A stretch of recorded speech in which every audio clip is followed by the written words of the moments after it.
Ahora nos vamos a hablar con Andrea Rodríguez, ella es historiadora de la Universidad del Comahue, investigadora del CONICET. Vamos a hablar de lo que se viene el 24 de marzo, un año especial para esa fecha por todo lo que se está discutiendo en términos políticos a nivel nacional.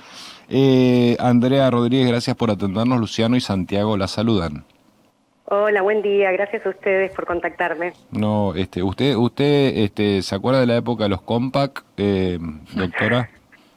Los estaba escuchando y más aún, me acuerdo de los cassettes y esto que Claro. decían de las lapiceras, ¿no? Para Sí. tratar de rebobinarlo. Claro, sino para grabar que había que... Escuchar la radio y que no le pisen el tema. Para grabar había que pegarle una cinta al cassette cuando le rompías el plastiquito. Exactamente, sí, Bueno. sí, me he quedado horas esperando para grabar la canción que pasara. También, No ¿viste? En sigamos la porque vamos a terminar en el discómano travieso. Bueno, ahí no sé si llego. Bueno, está bien, ahí me soltó la mano. Andrea, bueno, ¿qué 24 de marzo no? ¿Tiene alguna significación especial en el contexto en el que estamos viviendo? Y sí, definitivamente tiene, a ver, ante un gobierno nacional con un discurso, bueno, muy autoritario, ¿no? Muy autoritario y que aparte tiene una postura bordeando lo negacionista. Claramente tiene una significación especial para muchos de los que compartimos la mirada de los derechos humanos o militamos hace mucho en las calles, no necesariamente en los organismos, ¿no? Sí. Sino en las calles y demás. Sin duda es un año en que para llenar las calles, mostrar realmente cuál es el sentido que nosotros creemos que se le tiene que dar a esa fecha, y no estoy hablando solo desde la memoria, quiero decir, desde la militancia en los organismos de derechos humanos, lo estoy hablando desde la historia, Sí. también desde la ciencia, ¿no? De lo que efectivamente está comprobado. Villarroel, la vicepresidenta, opina que también hay que juzgar a los que estuvieron del otro lado de la guerra. Si uno concediera la teoría de los dos demonios, Villarroel evidentemente considera que esto fue una guerra o que aquello fue una guerra. ¿Qué reflexión le merece? ¿Fue terrorismo de Estado? ¿Fue una guerra? ¿Cuál es el sentido de justicia que se debe aplicar tanto sobre los militares como sobre aquellos que fueron activistas de la guerrilla, ¿no? Bueno, en principio, ante todo, yo creo que en cuanto a la interpretación, ¿sí? Sí. Que hay dos partes de la pregunta, Sí. no cabe ninguna duda desde el punto de vista histórico, insisto, ¿no? Lo que está comprobado es que fue un terrorismo de Estado. ¿Esto qué significa? Terrorismo de Estado es un Estado que usó todos los medios, todo el poder de fuego y los medios que tenía a disposición contra un sector de su propia sociedad, ¿no? Para Sí. amedrentar, para disciplinar y paralizar. Al mismo tiempo, por supuesto que, se implementaba el sistema de desaparición de personas, ¿no? Esta seguidilla de secuestro, tortura, asesinato y luego desaparición del cuerpo.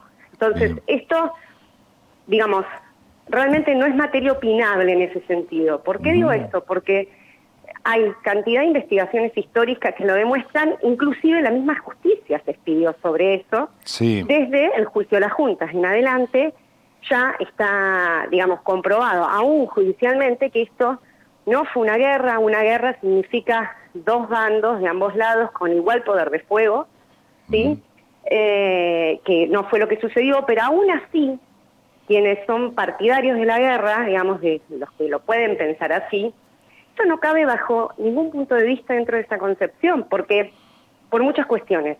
Primero, y principal, en ninguna guerra se puede permitir, digamos, está permitido por las convenciones de Ginebra, por ejemplo, asesinar a los propios prisioneros, ¿no? Lo que se requiere es hacerles un juicio, ¿sí? Un juicio, si en caso toda persona es inocente hasta que se compruebe lo contrario, y en caso de que sea encontrado culpable, pues bien, ir a la cárcel. Y no que el recorrido sea el asesinato y después la desaparición. En ninguna guerra, por las convenciones de Ginebra, tampoco, por supuesto, se acepta ni el secuestro ni la tortura como una táctica ni estrategia, ¿sí? Sí. Ningún combatiente estaría, digo, yo soy especialista de la guerra de Malvinas, ningún combatiente estaría orgulloso de emplear ese tipo de estrategias, ¿sí? Entonces, bajo ningún punto de vista, aparte de que estamos hablando que no fueron dos partes que tuviesen desde ambos lados mismo poder de fuego, estamos hablando de un Estado contra organizaciones políticos militares que realmente tenían un poder de fuego bajo, ¿sí? Sí. Entonces, por todas estas razones, no fue una guerra, fue un terrorismo de Estado y es algo que está comprobado. Yo creo que eso no es materia opinable. Andrea, Bien. Andrea, respecto obviamente de esta fecha que es muy delicada para muchas personas en nuestro país, puntualmente la región, la provincia de Neuquén tiene un rol acá también.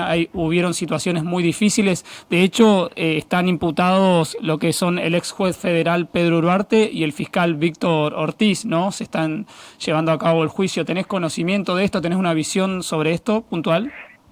Sí, bueno, efectivamente acá ya llevamos varios tramos, ¿no?, de los juicios en la región, y primero se empezó por las acusaciones a los militares que habían intervenido y después de a poco, como en todo el país, y esto fue un proceso, se empezó a ampliar para incorporar a aquellos civiles sin los cuales, lo cierto, que la dictadura no hubiese podido actuar. Por ejemplo, jueces, como decís vos, por ejemplo, fiscales, ¿no? Esto es algo, inclusive se empezó a ampliar el periodo, no solo la última dictadura, sino también previo, en el tercer gobierno peronista, ¿sí? Porque también el aparato represivo empezó a actuar en el marco del tercer gobierno peronista, ¿no? Entonces, también se empezó, por ejemplo, a ver juicios en la hacia la AAA, ¿no?, a los integrantes de la AAA. Entonces, efectivamente, esto es un proceso que se da en todo el país y que en Neuquén tuvo, esto es lo particular de Neuquén, hay un doctor en historia, un profe acá de la Universidad de Comahue que ha estudiado eso, que se llama Pablo Escatista, y que lo que muestra es que aún sin ser considerado un lugar relevante a nivel subversivo, entre muchas comillas estoy diciendo, ¿no?, a nivel de militancia de las organizaciones político-militares, ¿sí?, aún sin ser considerado un lugar relevante, porque había, pero nada que ver con la actividad que había en los grandes centros urbanos, ¿no? Estoy hablando, no sé, de Buenos Aires, La Plata, Rosario, Bahía Blanca, Sí. Aún sin ser considerado un lugar relevante, de todas formas se implementó el mismo sistema represivo que en todo el país. Hay centros clandestinos de detención, hay lugares que funcionan, que tienen su función normal, pero que a la misma vez funcionan como centros clandestinos, por ejemplo, las comisarías, ¿no?, la comisaría de Cipolletti, la UP9, Sí. ¿no? Entonces, acá lo que se ve en Neuquén es que pasa, en cuanto al sistema represivo, lo mismo que sucede en todo el país, aún, ¿no?, con un diagnóstico de un supuesto accionar represivo, accionar subversivo menor, si se quiere, o de menor densidad. Andrea, te llevo a Malvinas, nos vamos al final, en todo caso, del gobierno dictatorial, allí por el año 82, se viene abril también, el 2 de abril. Bueno, ¿qué lectura se puede hacer al día de hoy de esa reivindicación sobre nuestras islas que parece estancada y han pasado gobiernos de todos los colores y de todas las tendencias y sin embargo los avances han sido magros, ¿no? Totalmente de acuerdo, está estancada. Desde la guerra fue un paso atrás muy importante en materia diplomática.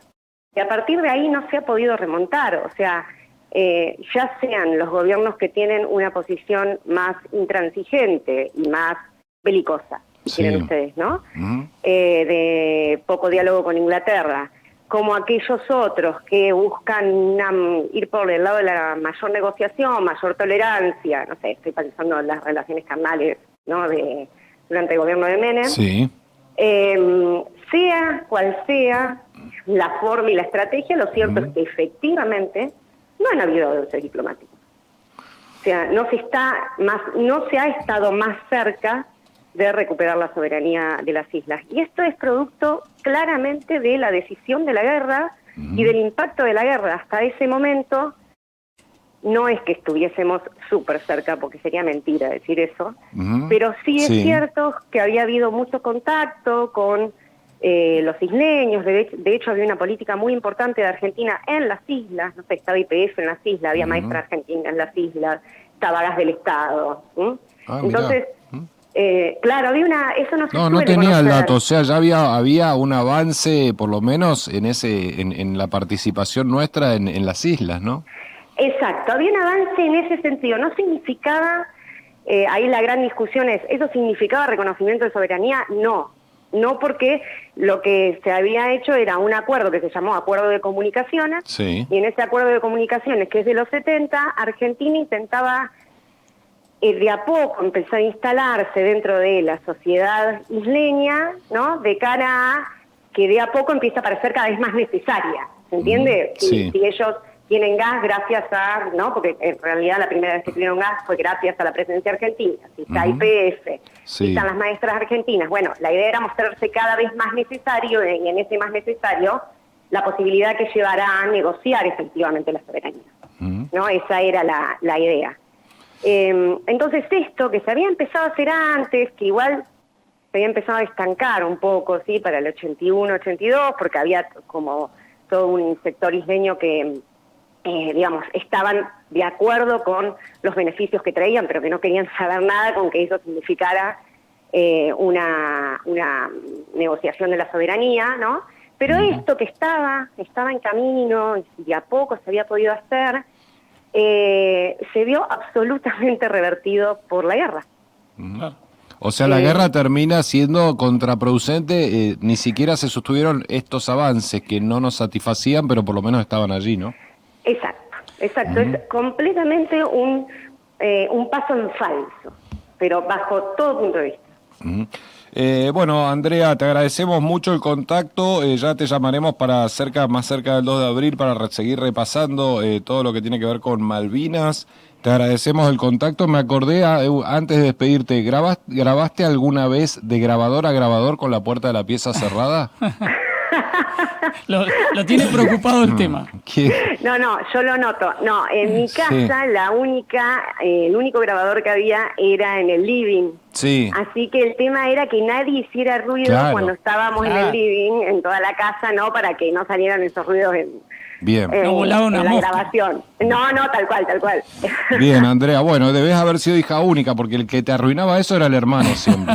No, pero soy la más chica y la insoportable era yo, no era mi hermano. Pero o sea que vos eras la que vos arruinabas las grabaciones de tus hermanos de New Kids on the Block y toda esa Exactamente. Bueno, Andrea, gracias. Saludos a Pablo Escatiza, que fue nombrado en la nota, un hombre del medio en su momento, trabajó en medios también.